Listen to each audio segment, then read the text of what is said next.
Hey guys, it's Mary Furby from Mary Leaf Makes. Today I'm going to be showing you how to trace your design onto your fabric and how to use an embroidery hoop. I'm going to be showing you a few little different techniques. This should be a pretty quick video, but sometimes this can be the scariest part, is just starting. So let's get started. All right, so I'm going to be showing you how to put the fabric on the embroidery hoop. And the first thing I wanted to show you was the embroidery hoop itself. It comes in two pieces, the inside and the outer hoop. This is a 6-inch hoop. They come in all sorts of different sizes and styles. And this one is bamboo, and usually bamboo is a little bit of a higher quality. But really it doesn't matter so long as there's not any huge visible gaps when you have the hoop closed. Notice that it's pretty tight and seamless. So we're going to take out the inside hoop and set it down, and then we're going to set on top of it our fabric. And in another video, I will be showing you what fabrics to use and what are different options for that. But for now, we're just using a Kona 100% cotton blend. And so then we're going to push down the outside hoop over the inner hoop so that the fabric is in between. Now the next thing I like to do is to go ahead and stretch it out by hand as much as I can by pulling all the edges, just trying to keep the lines on the fabric itself fairly straight. And then we're going to want to tighten up the top. This one's actually pretty tight, but sometimes you can get it a little bit. And then after you tighten it, just pull it a little bit more by hand, and look, there you go. That is how you start an embroidery hoop. And so next I'm going to show you how to trace a design onto your hoop.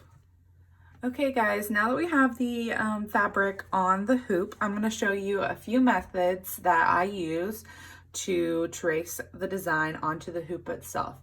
Now my number one tip for tracing is to turn the hoop on the wrong side. So we will actually be tracing on the inside of the hoop and then taking the fabric out and adding it back in, turning it around and adding it back in.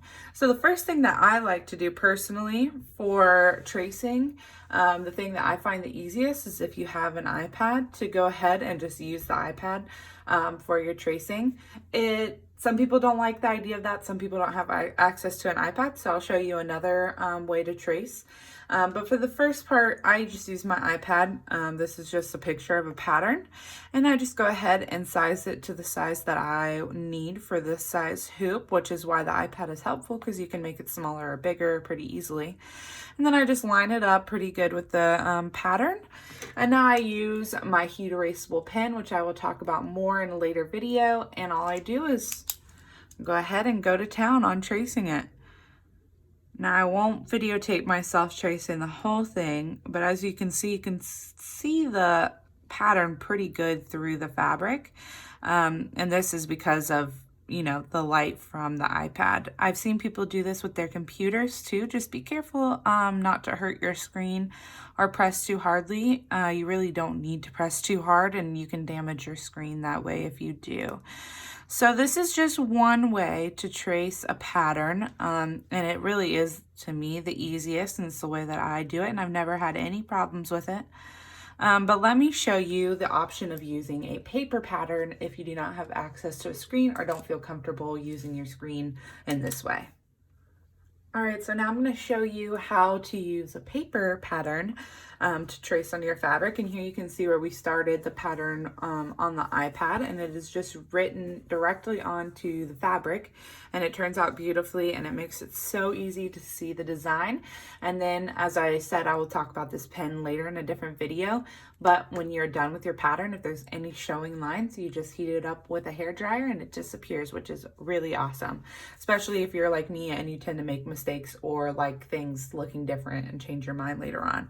So this is just where I traced with a pen my design, but you can just print it out with regular printer. My printer's just out of ink at the moment, so I just traced it onto paper. But as you can see, if you lay this over it, it's a little bit harder to see. So it takes me a little bit more of a minute to do it this way. And sometimes blocking the light from windows can be helpful.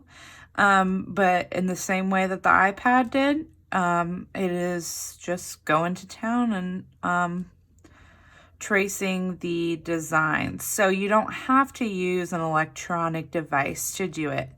But again, I recommend it. It's a lot easier to see what you're doing. Now, one thing that you can do if you have trouble seeing it through here is that you can purchase a pretty cheap flat light box that when you plug it in, it shines light. Put the paper over it and then put this on top of it. I did that before I had my iPad and it works perfectly. Another option is always to tape it up to the window and just do it that way using natural light. I know a lot of makers that do it that way. So really, you don't have to have some fancy device or anything like that to get started. All you need is your supplies and a piece of paper. And that's all you need to know for tracing.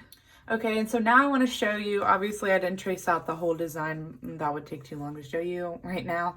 I'm trying to make this a quick video, but if you have it all done, and so here's the front side of our hoop the right way, and here's the wrong way, the back side of our hoop. So now we're gonna just take apart our embroidery hoop. You might need to loosen it a little bit. Sometimes it just, pops right out. And you're just gonna do what we did right at the beginning. And spread our hoop. You can kind of see the creases where the hoop left, and sometimes it's helpful to line that up. Sometimes this is a little bit of a trial and error because your pattern can stretch or warp when you put it back the right direction. I know some artists who embroider with it on the wrong way. I personally do not prefer to do that just because it makes things a little bit harder to visualize. But then, so you just adjust it like you normally would, like I showed you at the beginning of the video, and there you go. You have your pattern on the right side. It was so much easier to trace because you're not trying to see it through all of this. And it just works out great if you flip it over and trace. So that is my video on tracing and getting your embroidery hoop ready to start it, because now once you have your pattern ready to go, everything's set and you can get a move on. Please look more at the other videos for more information, including what fabric I'm using and hoops and pens and all the things you need to know about embroidery. I hope this was helpful to you, and please let me know if you have any questions at all. Thank you.